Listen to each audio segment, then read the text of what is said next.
This is my vintage gaming setup, and this is the main reason why I've not lost my virginity yet. Ever since I was little, every expensive piece of technology I got was kept in pristine condition. Except for tablets, I went through 3 of those a month. Once I got my Wii and a few games, I realized storing them under the carpet wasn't gonna cut it.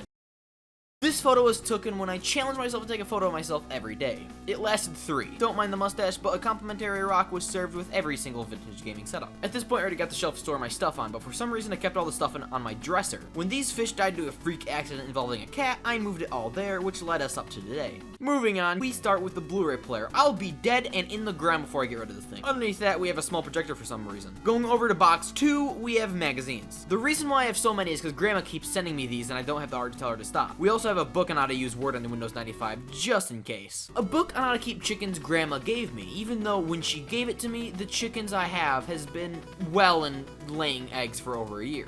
And bad Grandpa for no reason at all. Next over is, sorry, I got scared over the scary as hell finger glove. Freddy Krueger used these, and admittedly, it's not as comfortable as it looks. After I wore it for Halloween, my pinky finger got permanently shifted an inch off course. Here, we arrive at the gaming controllers, going from oldest to newest, the NES controller. If you can't tell already, when I bought the refurbished NES, they sent over this controller, which I learned was a bootleg controller after it shit out on me. Then I got an actual legit one from a dealer I trust, Disc Traders.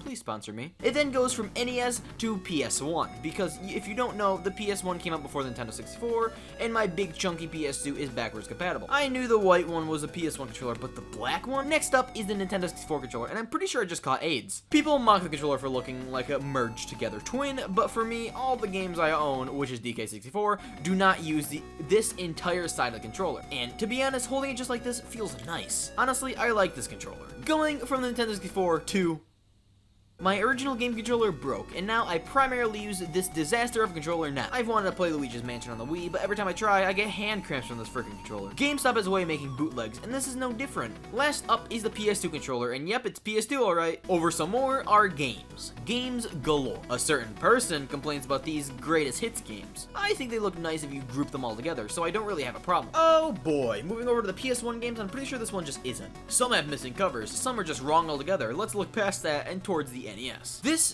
beautiful box amazes me. In my brain, it's hard for me to comprehend that this was probably the same console some kid opened on Christmas 1985. This console was a kid's gateway to a whole new world, and that kid is probably past college today. This console could have even been severely damaged, but because of the eBay seller job, it looks as pristine as the day it was unboxed. If the NES was a human, it wouldn't have gotten a facelift. It literally de-aged itself. Same thing goes for all my consoles, and even my chair.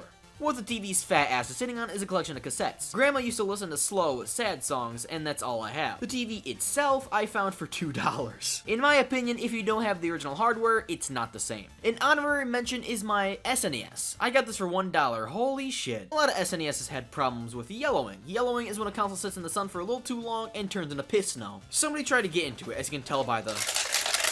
Don't worry, I bought it broken. I didn't break it myself. So it's okay for me to do this. And there you have it, folks, my entire vintage setup. This is my parents' way of making sure I stay a virgin, which it's been working.